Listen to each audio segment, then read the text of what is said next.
Obrigado, Ricardo. Obrigado, galera da SkyOne. É um prazer estar aqui com vocês. A gente vai tentar fazer uma coisa meio The Voice Brasil. Um papo ao vivo vai ser bem bacana. Vamos lá.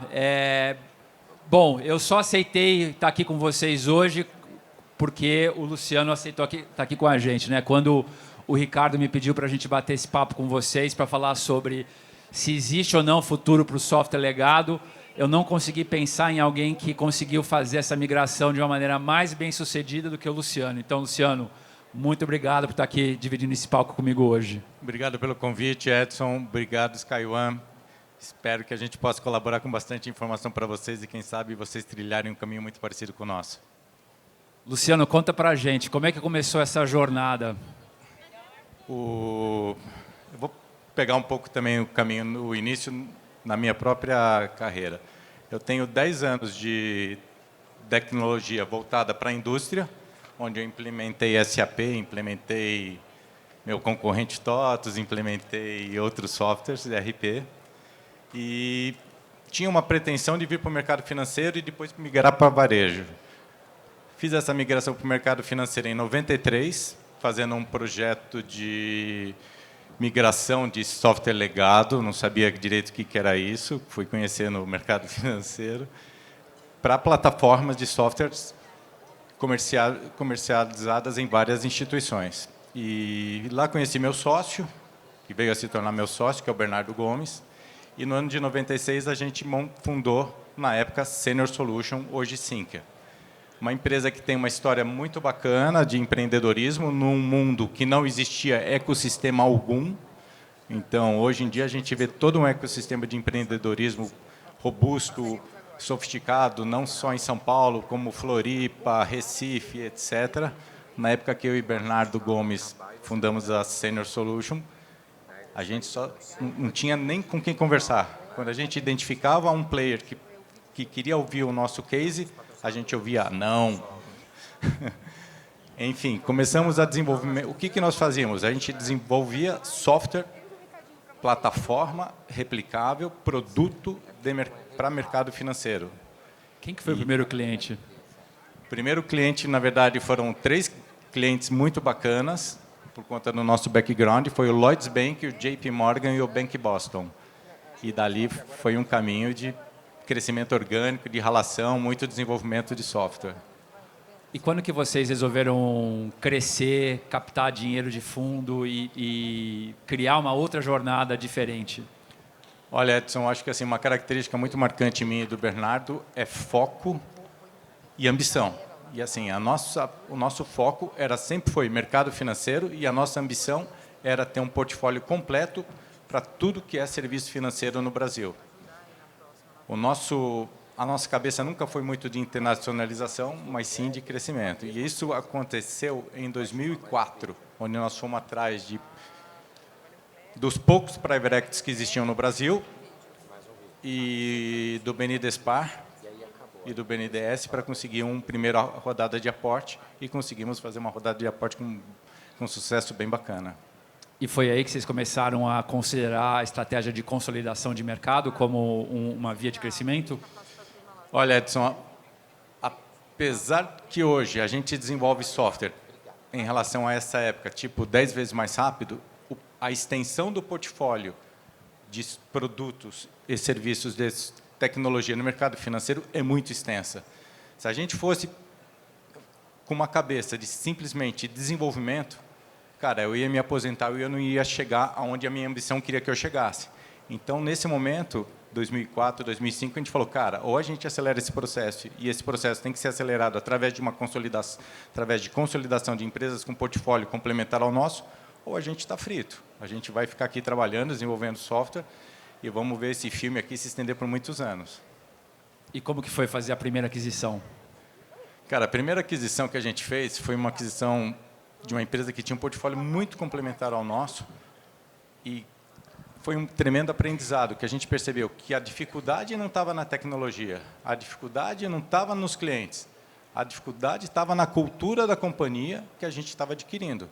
Se essa cultura dessa companhia não conversasse com a cultura da nossa companhia, cara, 1 mais 1 não seriam 3. E um processo de consolidação, se você não enxergar que 1 mais 1 vão ser 3, vão ser 4 ou vão ser 5, cara, não faça.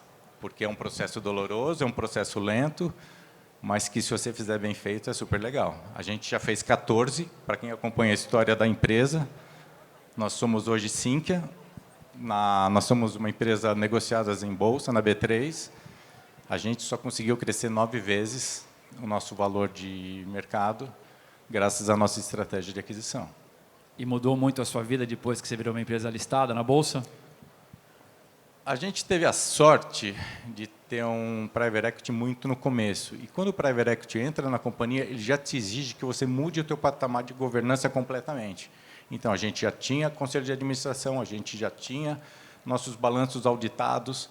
Então, cara, ir para a Bolsa não foi um mega upgrade, foi simplesmente a adaptação de alguns processos de governança e uma evolução natural. Foi muito bacana. E me fala, Edson, do teu lado, o que você tem olhado, o que você tem observado nessa revolução de software que a gente está vendo? Bom, a gente tem visto uma mudança muito significativa no ambiente de empreendedorismo aqui no Brasil, né? Na verdade, acho que no mundo inteiro. A gente costuma dizer que nunca houve na humanidade uma época onde houvessem tantos empreendedores atacando tanta coisa ao mesmo tempo, que eu acho que é absolutamente incrível. O advento da nuvem, né? O AWS em particular, ele permitiu que qualquer um empreendesse de uma maneira muito barata e muito rápida. E hoje no Brasil a gente encontra, acho que talvez, os ingredientes perfeitos, né? Primeiro, a gente tem uma safra de empreendedores já experientes, gente que já fez, deu errado, está fazendo de novo, gente que já fez, deu certo, está fazendo, né? Gente como o Ricardo aqui, o time da SkyOne, que está fazendo esse evento aqui hoje, acho que é uma prova desse tipo de empreendedor. Segunda coisa muito significativa, o Brasil está entre os 5 maiores mercados de todas as empresas digitais do globo, né? Então, o Brasil, São Paulo é a maior cidade do Uber, Brasil é o segundo maior mercado do Airbnb, segundo maior mercado do Insta, terceiro maior mercado do TikTok, terceiro maior mercado do Pipefy. Então, assim, falou de produto digital no mundo, o Brasil é top 5. E agora a gente tem os empreendedores, a gente tem essa oportunidade local e a gente já tem visto a internacionalização das empresas, né? A própria SkyOne já está saindo, RD já é global, Hotmart já é global, Wildlife é global, Pipefy é global. Então, assim, a gente já consegue competir com as empresas de SaaS e marketplaces do mundo inteiro. E a gente tem o que faltava, que é dinheiro, né? O ano passado, a indústria de Venture Capital investiu mais de 3 bilhões de dólares em empresas de tecnologia e software no Brasil. E a gente espera que, a despeito do corona, a gente continue aumentando isso ainda esse ano. Então, muito bacana estar aqui falando disso. Bacana. E o quanto que o SaaS acelerou nesse processo, Edson? Assim, ele multiplicou essa transformação de forma relevante? Como é que foi? Me conta. Radical. Eu acho que o SaaS ele trouxe inúmeras mudanças para a humanidade, né? O SaaS ele é a maior ferramenta de transmissão de conhecimento que o homem já viu, porque quando eu faço um SaaS, eu não só ajudo alguém a executar uma função, mas eu ajudo aquela pessoa a fazer alguma coisa melhor, que foi um pouco do que o Theo acabou de falar, né? Então, para vender o meu produto, eu tenho que ensinar a pessoa a atender, eu tenho que ensinar a pessoa a vender, eu tenho que ensinar a pessoa a fazer alguma coisa que ela não sabia fazer antes. Então, barateou demais todo o processo de transmissão de conhecimento e execução de tarefas. Entendi. Quais são os principais KPIs que você observa quando você está fazendo uma diligência numa companhia? 2 coisas, taxa de crescimento mensal e margem bruta. Bacana. Então, a gente costuma dizer que existem uma fronteira entre aquelas empresas que têm margem bruta acima de 60%, e aquelas empresas que crescem mais do que 10%, 15% ao mês, né? Então, é aí que a gente separa o joio do trigo. Entendi. Para quem não acompanha a Sinqia, nos últimos 15 anos, tem crescido na taxa de 28%, quase 29% ao ano. Isso significa que a cada 3 anos a gente dobra de tamanho. A gente está com uma receita bruta anualizada hoje na casa de 200 milhões de reais. E com uma expectativa de crescimento bem significativa na casa de 2 dígitos. Do ponto de vista inorgânico, a gente tem um M&A muito robusto. O que eu falo é que um M&A não é uma coisa que você cria, não é um pipeline que você cria em uma semana, em um mês, e acha que vai colher fruto. cara, é uma árvore muito grande que você tem que plantar ela muito cedo, cuidar muito bem dessa árvore, regar, podar, cortar, e aí você vai colher muito fruto. Você observou o nosso follow-on, né, Edson? A gente conseguiu captar com um baita sucesso 360 milhões no Brasil e fora do Brasil para continuar nesse processo que a gente vem desenvolvendo há mais de 23 anos. Eu acho essa história animal. E indo para o tema aqui do nosso papo, existe futuro para o software legado?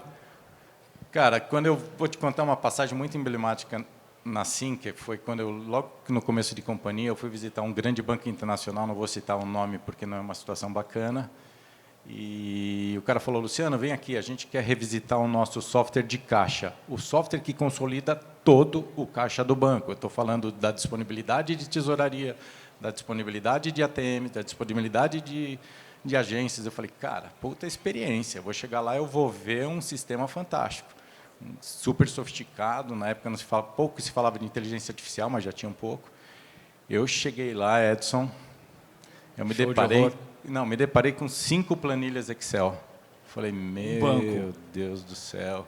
Isso aqui eu estou falando de início de 2000.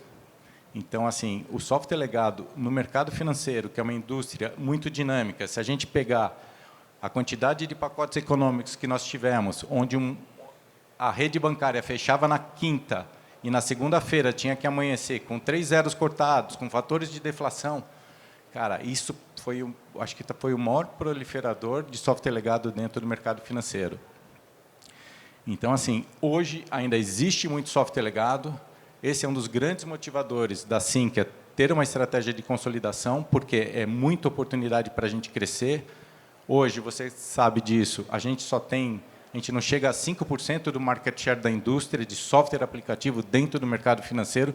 Então, cara, eu tenho 96% de market share de software legado na rua que eu quero matar. E estamos com capital e, de novo, muito entusiasmo para fazer esse processo virar. E para aquele empreendedor que tem uma empresa de software, client base, que não migrou para a nuvem ainda, o que você acha que vai acontecer? Cara, o que eu falo é o seguinte, você começar do zero, numa solução client base, onde você quer crescer 10%, é fácil, você fatura zero. Aí, logo daqui a um tempo, você está faturando 100 mil reais. Você quer crescer 15%? É fácil. Você quer crescer, depois você está faturando 10 milhões, você quer crescer 12%? Continua fácil.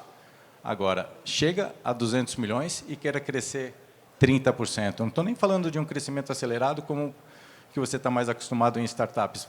Cara, não tem outra saída a não ser SaaS. Não existe outro caminho a não ser você ter uma plataforma produtizada e não software sob medida. Do ponto de vista de definição, você pode entender que software legado, o que é? É um software desenvolvido sob medida para atender uma necessidade específica, que ali ficou findado numa tecnologia obsoleta, com propriedade intelectual restrita a poucos colaboradores daquela organização. Como é que você evolui? Como é que você se integra com tudo isso que a gente está vendo que está acontecendo no mundo? Então, assim, cara, não existe a possibilidade do software legado persistir por muito mais anos, mas é um processo que vai ocorrer paulatinamente, de forma muito regrada, para depois a gente ter um mundo mais fácil. Que eu falo, tem que ter um mundo mais fácil. Hoje é muito difícil o mundo de integração junto aos legados dos nossos clientes. Mas se eu sou empreendedor, eu tenho uma empresa, né, que eu já desenvolvi o software, passei 10 anos desenvolvendo uma aplicação que está em client. O que eu faço? Eu espero morrer, eu venho para a SkyOne ou eu reescrevo o meu software? Venha para a SkyOne, de repente não no modelo completamente SaaS, não multi-cloud, não muito sofisticado, mas venha de imediato para a SkyOne, comece a olhar para o Enable, que hoje o cloud te permite você ganhar escala, você desenvolver muito mais rápido. Se você não forçar, se você não olhar para o Cloud Enable, você nunca vai ganhar essa velocidade que hoje a indústria exige, né? Eu acho que nós, como consumidores, nós, como clientes, de tecnologia, a gente exige uma transparência, a gente exige velocidade, a gente exige que as coisas sejam mais fluídas. E isso não tem outro caminho a não ser SaaS, a não ser estar muito perto de uma SkyOne para te apoiar, porque não é simples. E a conta é cara e a conta é em dólar. Então, assim, se você não tiver um parceiro que te dê apoio nesse processo, que te ajude a entender esse mundo, é muito sofisticado e é muito complexo. Como que você olha para a tua base, né? Ou seja, você tem hoje uma coleção aí de 12 módulos diferentes, né? Sim. Todos eles são clients, o que você já migrou para a nuvem, o que está virtualizado, como é que você gerencia o teu portfólio? Hoje, infelizmente, grande parte das nossas plataformas a gente acaba tendo que instalar dentro da casa do nosso cliente por uma ineficiência ou por um preconceito dele.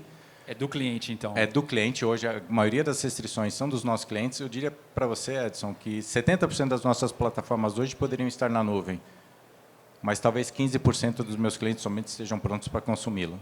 É mesmo? Infelizmente, é verdade. Quais que são as maiores objeções? Primeiro, é a cabeça do dono, o estigma que o mercado financeiro criou-se com restrições de Banco Central, onde o dado não podia estar fora do Brasil, onde o dado tinha que estar dentro da casa dele, dentro vou usar um termo bem bacana, do CPD dele. Isso é novo, hein? Isso é bem novo. Então, assim, esse preconceito que foi criado muito por conta desse histórico de regulatório que o Brasil tem, pelo histórico de pacotes econômicos que o Brasil sofreu nos algumas décadas, criou esse estigma que o software tem que ficar guardado dentro da sua casa, tem que estar dentro das suas políticas de governança, o que a gente percebe que hoje não é verdade. A gente percebe aí por volta de 500 startups focadas em mercado financeiro, as fintechs. Cara, 90% desses caras ou mais estão todos cloud enabled, estão todos em AWS, em Google, etc. E não tem outro caminho. Se você quer ter velocidade, se você quer competir com o grande, você tem que estar cloud, não tem outro caminho.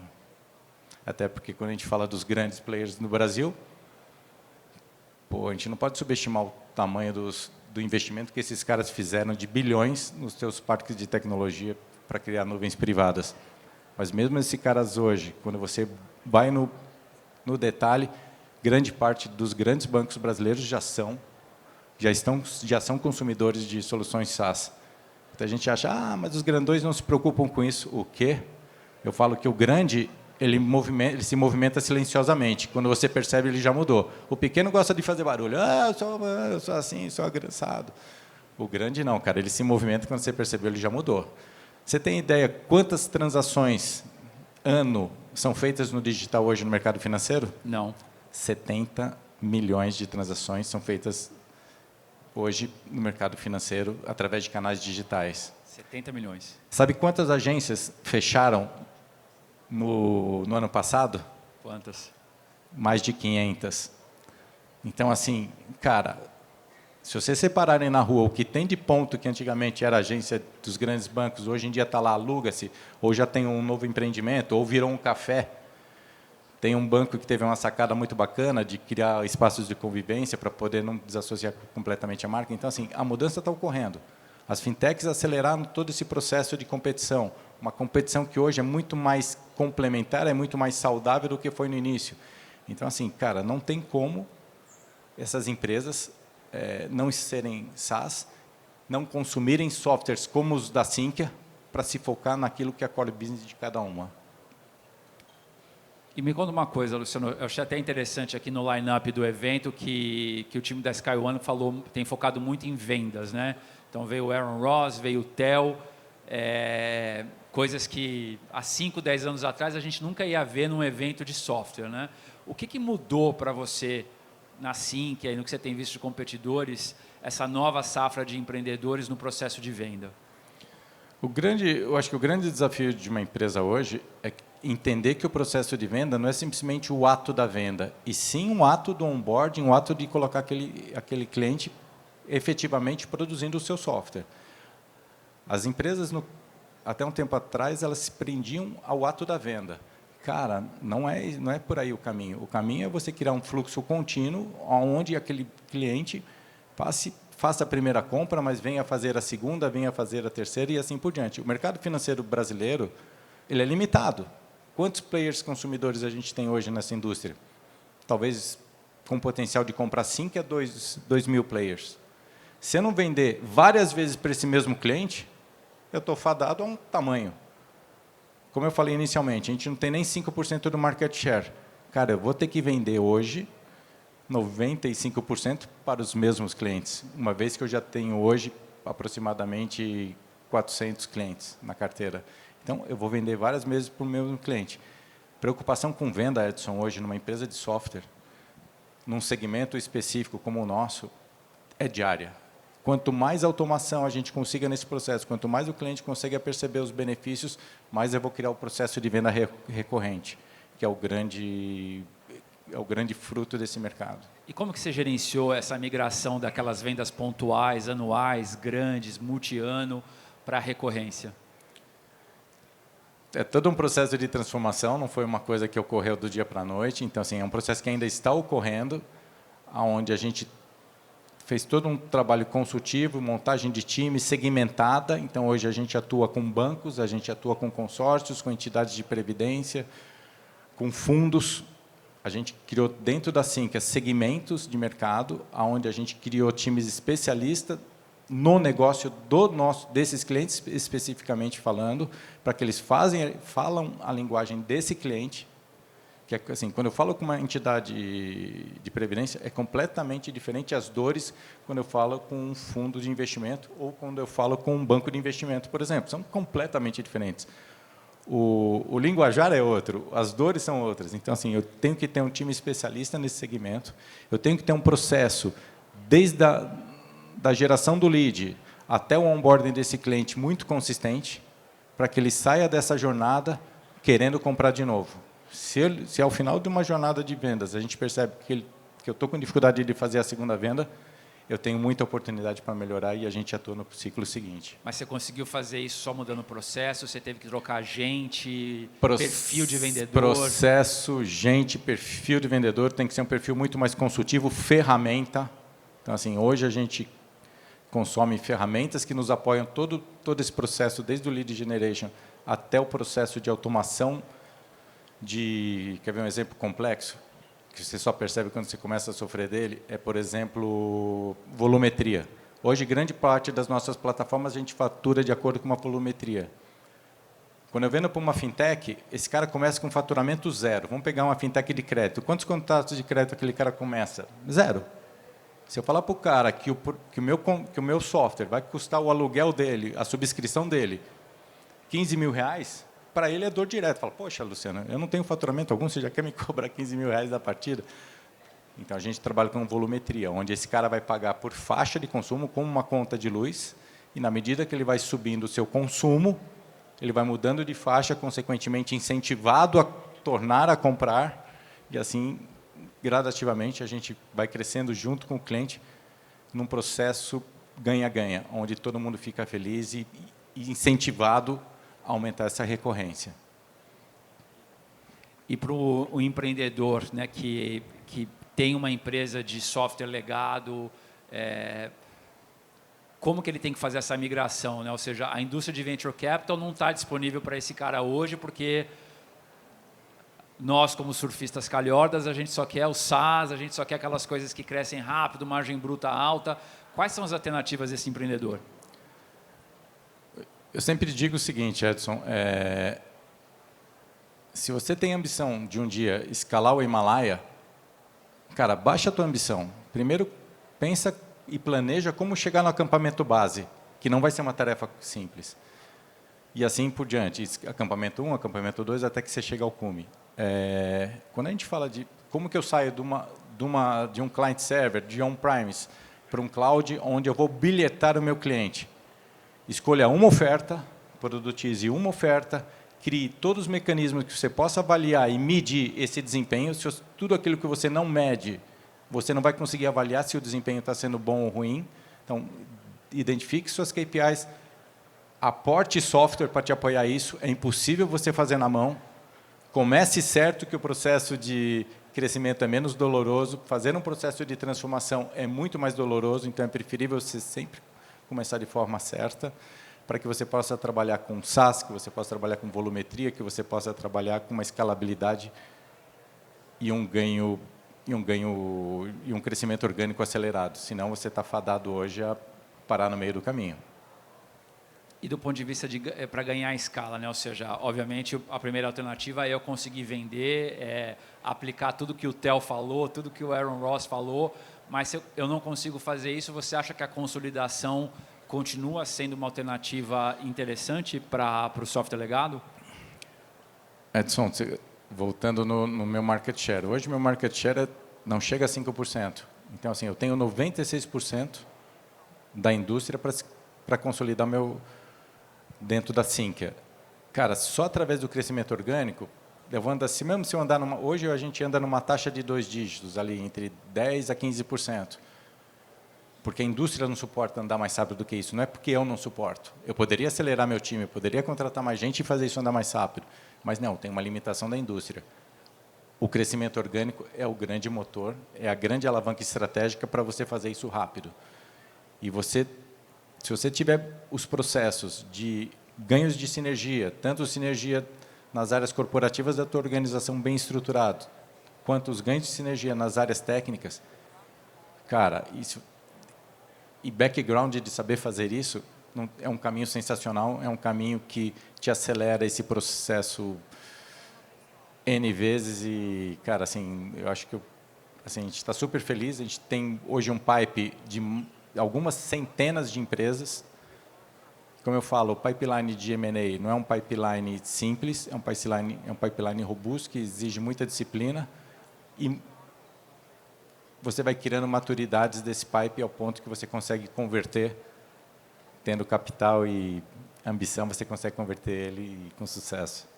A gente tem visto cada vez mais iniciativas de consolidação, né? A Sinqia claramente é um líder no processo de consolidação no mercado financeiro, mas a Gulf está com, né, que já fez o Brasil Brokers, Brasil Insurance, está fazendo uma de software. O Pierre Schurmann lançou a Heroku para fazer consolidação de software. Como que o empreendedor, né, de software legado ele tem que se preparar para poder fazer parte desses diferentes processos de consolidação? Eu acho que, de novo, é um processo. Esse empreendedor ele tem que ter um segmento muito bem delimitado, ele tem que ser gerador de resultado. A gente não observa, diferente do Edson, que entra em umas loucuras aí, a gente é muito conservador, a gente olha para o EBITDA que essa empresa entrega, a gente olha para o grau de satisfação dos clientes da base desse cliente. O que é EBITDA? A gente olha para o crescimento dessa empresa, então, assim, se essa empresa de software legado hoje quer ser observada não só por Sinqia, mas como por outros players, ela tem que fazer a lição de casa dela muito bem feita. Conseguir entregar o resultado consistente, mesmo que numa taxa de crescimento mais modesta, mas ter consistência, ter governança. Acho que governança é essencial. O nosso país já passou por diversos problemas nesse âmbito, então, assim, transparência, governança, se imaginar que, apesar de ser uma empresa de capital fechado, se imaginar como uma empresa de capital aberto, com muita responsabilidade, não só com os seus clientes, mas também com os seus investidores e colaboradores. Se você tiver esse cuidado nesse ecossistema como um todo, com certeza a gente vai te observar, com certeza, se você atua nesse mercado financeiro brasileiro, você é um target que está no nosso radar. Quais foram os principais erros que você viu de empreendedores nesse segmento pré e pós aquisição, consolidação, que os empreendedores poderiam evitar antes de entrar num processo desse? Tem um erro que a grande maioria no começo comete, que é o seguinte: eu fiz a primeira venda, eu criei um produto, o MVP, faço a primeira venda, lindo, faço todos os releases que esse cara vai me pedindo, chega a minha segunda venda. Só que é um cliente com um perfil consumidor um pouquinho diferente. Lá vou eu customizar a minha solução para esse cara. Bacana, né? Eu preciso pagar a conta. É o segundo cliente, pô, um cara de um brand bacana, lá vou eu customizar. Surge o meu terceiro cliente. Lá vou eu atender esse cliente e, de novo, eu entro não com uma abordagem de quem tem um produto e sim de um software customizado. Não, o que você está precisando? Ah, preciso disso, dessa feature. Lá vou eu e entrego para ele. O que eu estou fazendo? O que eu estou causando para mim mesmo? Uma falta de visão de produto, uma falta de visão de roadmap. Muitas vezes essas empresas não consolidam numa única versão, elas acabam gerando releases, 1, 2, 3, quase que um release por cliente. Como é que você consolida essa empresa? Quando eu observar essa empresa, eu não observo ela como uma empresa, e sim pela quantidade de clientes que ela tem. Se ela tiver 50 clientes, eu vou falar, uma empresa que tem 50 softwares. Meu Deus, para consolidar esse negócio aqui é muito complexo. Então, assim, um atributo muito importante que a companhia tem que ter no começo é disciplina. Não deixar o seu cliente distorcer o seu caminho, a sua trajetória de produtos. Se você se focar no seu produto, identificar o que é melhor para o seu usuário final, com certeza você vai ter um caminho de sucesso, com certeza você vai estar preparado para um salto maior. Caso contrário, se prepare, porque você vai ter muita dor de cabeça. Mas como que você acha que o empreendedor ele pode se proteger desse impulso natural de que para sobreviver eu preciso vender para qualquer um, faço qualquer venda que tiver que fazer, adapto o meu produto depois eu me viro? Eu acho que tem muita consistência na tua gestão de produto, não fazer uma gestão de produto que você possa criar drivers que vão desviar você do seu roadmap, e você vai ser corrompido para isso, o teu cliente vai te seduzir, vai te pagar bem para você desviar. Se você tiver essa disciplina de focar naquilo que é melhor para o seu produto, para o seu cliente, não só para um cliente específico, mas para o seu mercado que você quer se posicionar, você vai ter muito sucesso. Essa disciplina é essencial. Se você deixar se levar por uma necessidade específica, a tendência de você fracassar em 5, 10, 15 anos é muito grande. E como que é gerir talento, atrair talento num momento onde as startups são as coisas mais desejadas do planeta? A gente brinca, né, Edson, assim, você lida com o sexy da tecnologia e eu lido com o lado talvez mais tradicional, menos sexy, chame como a gente queira chamar. O que eu acho que o fator de sedução na Sinqia é que você pode ser sócio da Sinqia. Então, assim, eu a vida inteira gostaria de trabalhar numa empresa onde eu posso colaborar com o resultado dessa empresa, onde eu posso me capitalizar, pegar aqui, fazer uma poupança e contribuir para que esse rendimento se multiplique. Então, assim, esse mindset de empreendedorismo a gente vem trazendo nos últimos anos para todo colaborador da Sinqia. Hoje, quem tira a minha mão de obra não é empresa de tecnologia. Quem tira a minha mão de obra é banco, é seguradora, é administradora de consórcio, pagando os bônus sensacionais, com múltiplos de remuneração anual. Cara, é difícil.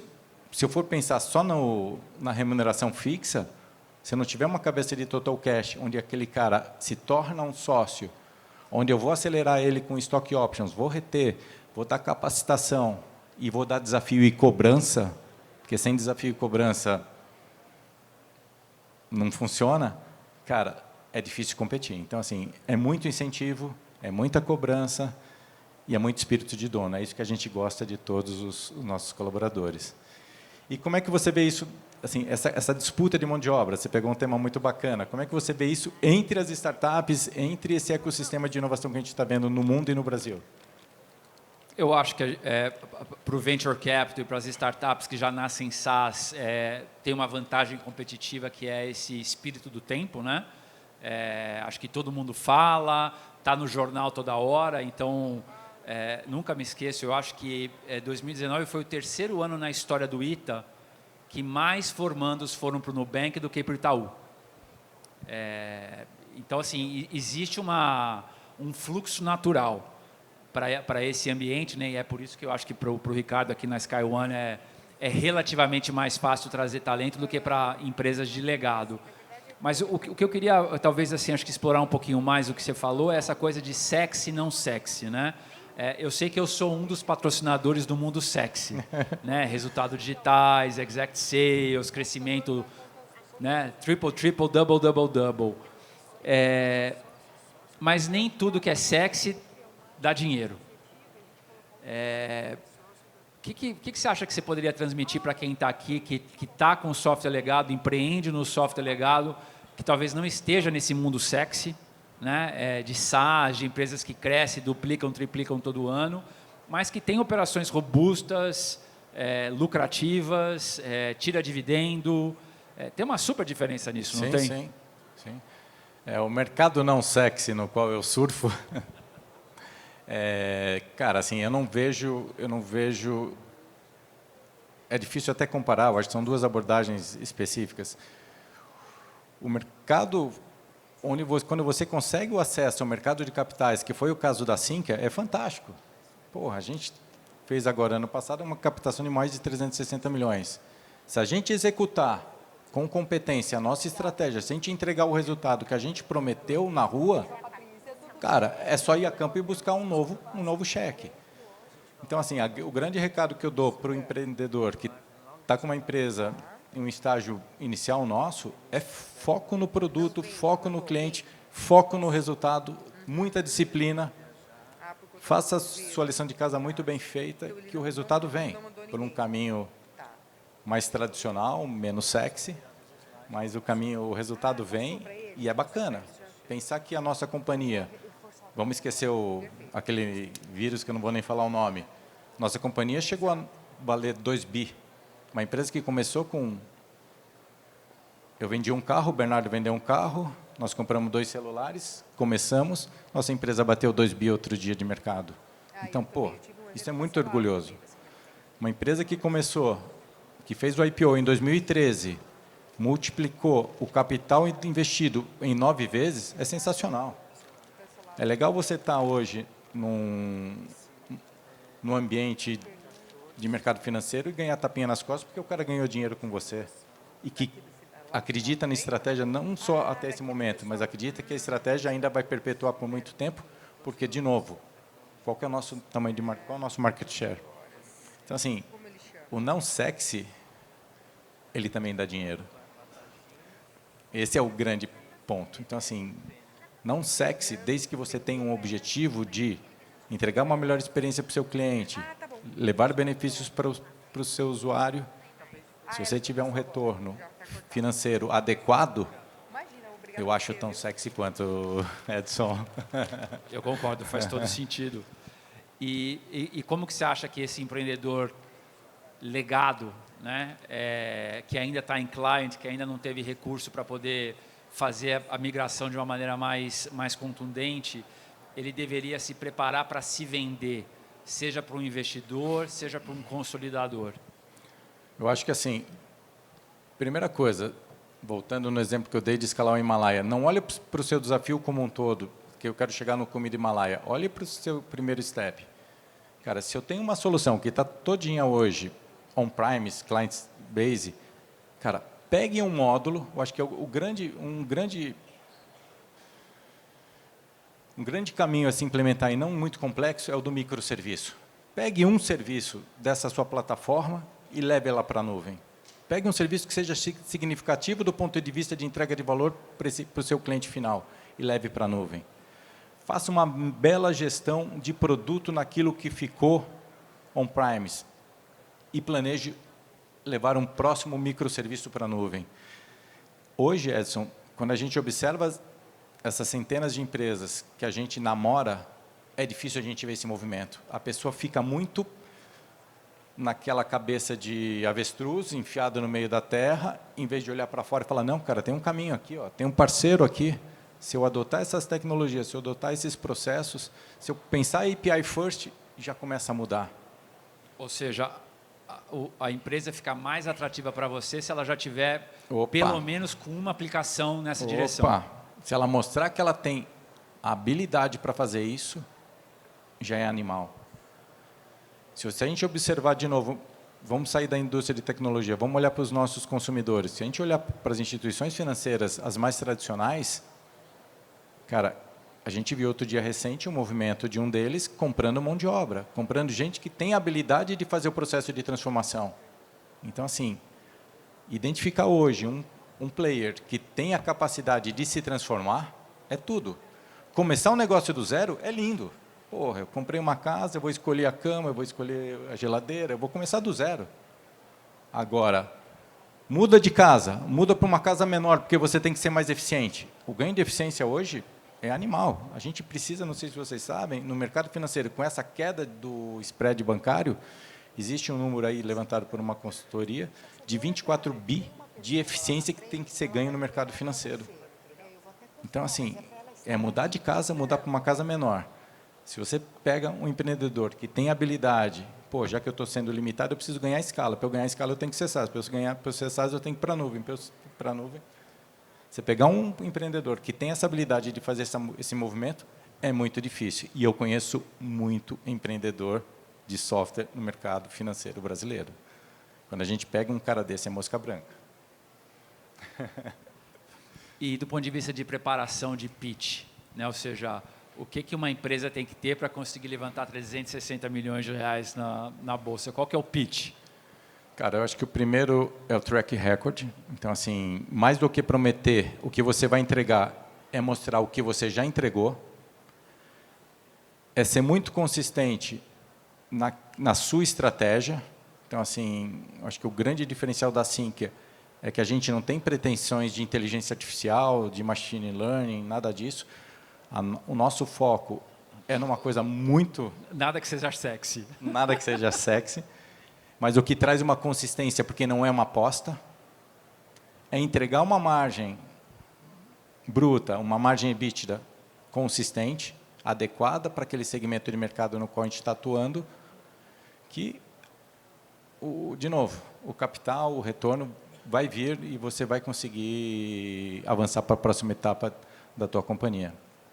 Quanto tempo você dedicava, você e o Bernardo, nessas principais fundamentos de crescer um negócio, né? A gente lá na Stella, a gente costuma dizer que todo empreendedor de sucesso, ele é muito bom de produto, ele é muito bom de vendas, ele é muito bom de gente e muito bom de fundraising, né? Quanto tempo nessa tua jornada você dedicava para cada uma dessas atividades? Olha, acho que eu e o Bernardo tivemos uma vantagem muito bacana que eu sou de tecnologia autodidata. Então, assim, eu não precisei fazer faculdade de tecnologia. Eu fiz cursos específicos em determinadas tecnologias. Eu sou formado em administração, pós-graduado em marketing, Bernardo Politécnico, pós-graduado em administração.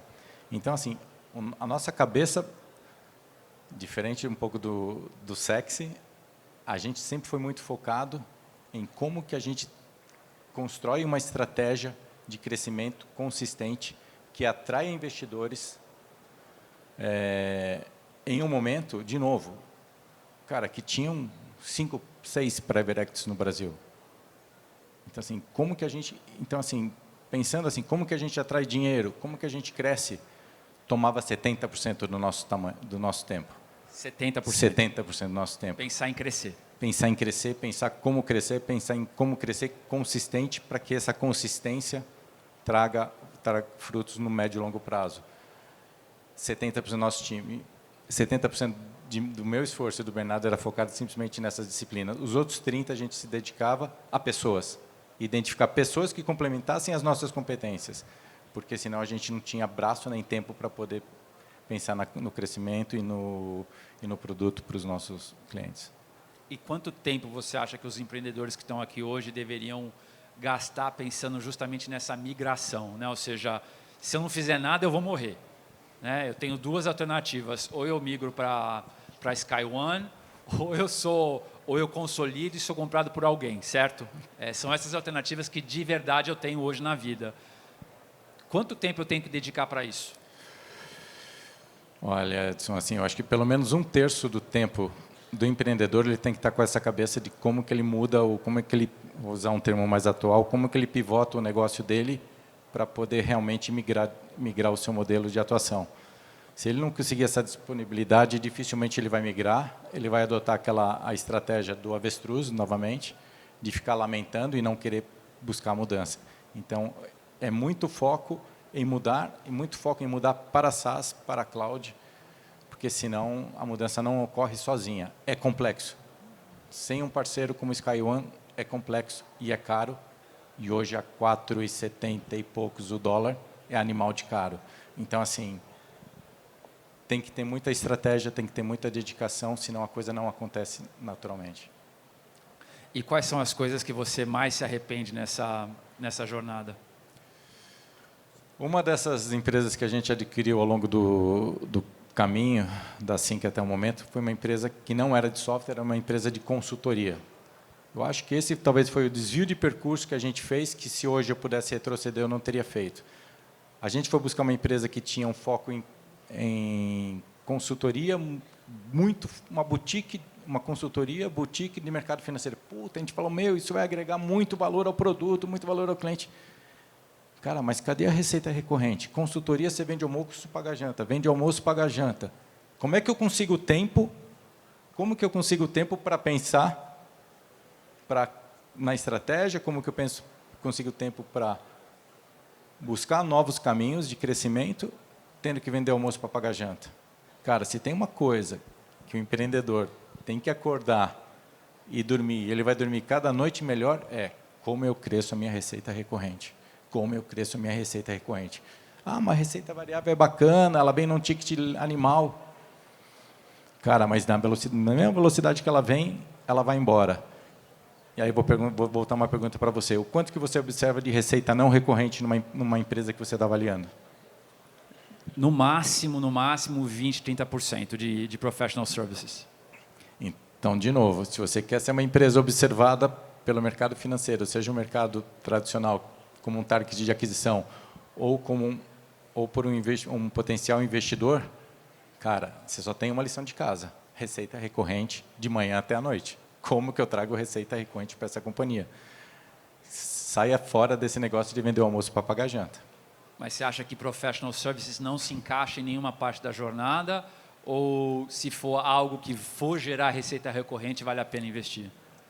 Se ele for gerar receita recorrente, hoje a gente vê diversas empresas fazendo isso no modelo de squad, faz sentido. Assim, eu acho que jamais o empreendedor deixa dinheiro na mesa. Então, se eu estou vendo um cliente meu que quer consumir aquilo e eu tenho aquela disponibilidade, com certeza eu vou ofertar isso para ele. Mas se eu não enxergar uma longevidade naquela oferta, se for uma coisa pontual ou uma coisa que não tem uma margem atrativa, de novo, a gente não pode se deixar corromper pelo cliente, e sim agregar valor a esse cliente. Não, obrigado, vamos seguir para a próxima, e o meu foco é receita recorrente. E o que você espera daqui para frente para a indústria de software? Sempre assim, de novo, meus 25, 26 anos, eu estou muito focado na indústria de software para serviço financeiro. Eu acho, quando a gente observa mobilidade, quando a gente observa hotelaria, quando a gente observa saúde, quando a gente observa diversas outras indústrias, elas se transformaram. Ou completamente, ou estão num caminho muito próximo de uma transformação. Quando a gente olha para o mercado financeiro, quando a gente olha para a experiência de nós, como pessoas físicas ou como pessoas jurídicas, cara, tem um espaço animal para esse mercado se desenvolver. O que eu espero como Sinqia é fornecer o software de missão crítica para esses caras. Então, não se preocupa com o regulatório, não se preocupa com liquidação financeira, não se preocupe com o Banco Central, deixa que eu me preocupo com isso. Foca naquilo que você é bom. Se a tua empresa é boa em dar crédito, foca no crédito. Se a tua empresa é boa em criar um portfólio de investimento bacana para o seu cliente, foca nisso. Deixa que assim que foca naquilo que é chato, mas que é, felizmente, obrigatório para uma instituição financeira poder atuar no Brasil. Você acha que todas as empresas de software vão ter uma camada de fintech na sua oferta? Faz parte de software daqui em diante? Eu não tenho dúvida, Edson. Eu acho que da mesma forma que se toda fintech querer se tornar uma instituição financeira formalizada Banco Central, não vai fazer sentido da mesma forma que uma empresa que já está nessa indústria, um banco, por exemplo, não se conectar a fintechs, no mínimo ele está perdendo o canal de vendas. Por exemplo, originação de crédito. Há 2 anos atrás, eu fui conversar com um banqueiro. Falei, cara, você está preocupado com as fintechs de crédito? Ele falou, puta, Luciano, tudo pinto, não traz carteira, não tem carteira significativa. Agora, no final de 2019, eu fui almoçar com ele de novo. Falei, e aí? Falou, cara, agora são alguns bilhões, né? Agora faz muito sentido eu estar conversando com esses caras. Então, assim, não tem como essa indústria não coexistir entre os entrantes e os incumbentes, esses caras não coexistirem e não trocarem sinergia entre eles. E, de novo, assim que fornece software, seja para o incumbente ou para o disruptivo. Então, a gente está na indústria dos dois lados. Sensacional. Queria agradecer muito você ter aceitado o convite para estar aqui. Ricardo, Lauro, muito obrigado por ter convidado a gente. Espero que vocês tenham curtido quase que esse episódio ao vivo do Astela Playbook. Obrigado. A gente se vê em breve. Valeu, galera.